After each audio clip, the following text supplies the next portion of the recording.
grief is a process, and grief is like a fingerprint, but every single thing that we grieve is like its own fingerprint. So even as I answer some of your very specific questions today, right now to you, a year from now, even if something very similar happens, you may grieve it in a very different way. So that's the first thing to understand, that we do all grieve differently, but also similarly.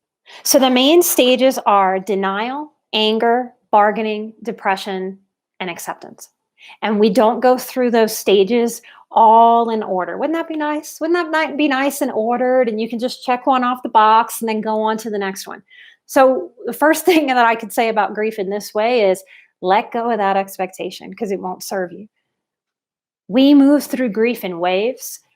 We move through grief when moving through our lives, when the experience of being alive, when other things trigger it. If you're taking my boundaries course this year, or if you already have, some of you, at least two of you who have written questions were in it last year, I know. We will go over how triggering can actually help us instead of being something that we don't want to happen and that we don't want to feel. Certainly, I understand that. Okay?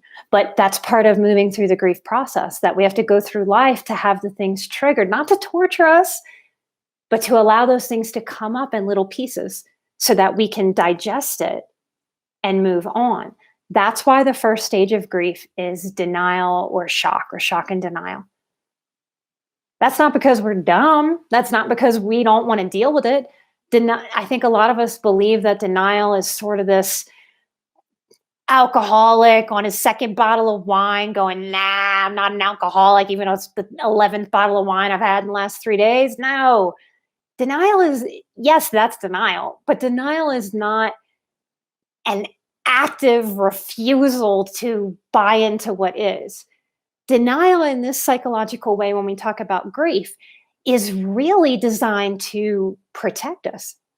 When I lost my grandmother at 15, it wasn't until years later when a therapist said, well, have you grieved that? How the hell do you know that? I don't know. It's been 3 years. I guess I should be kind of over it. I had absolutely no idea.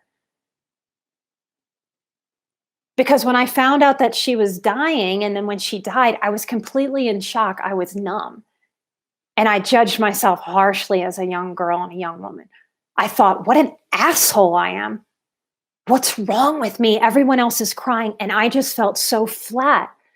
Now I can look back and understand I had so much going on around me, so much unsafety, that my system really used shock and denial when it came to my grandmother, my functional mother, to not let me feel any of it. So I knew she was gone, and I knew that that was sad, but I couldn't connect to my sad feelings for years. And that felt so wrong and bad. I shamed the crap out of myself for that.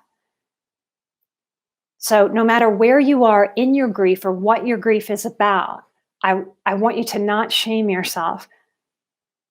That denial is really there because when it's something like a death, me losing my grandmother, someone being left at the altar,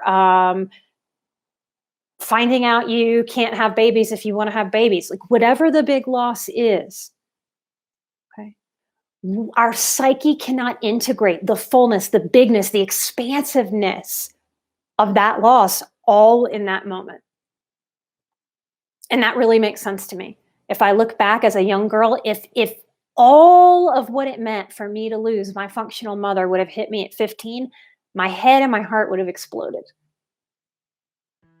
So denial, that shock and that denial, is giving the system a chance to slow it down and to start taking it in bit by bit.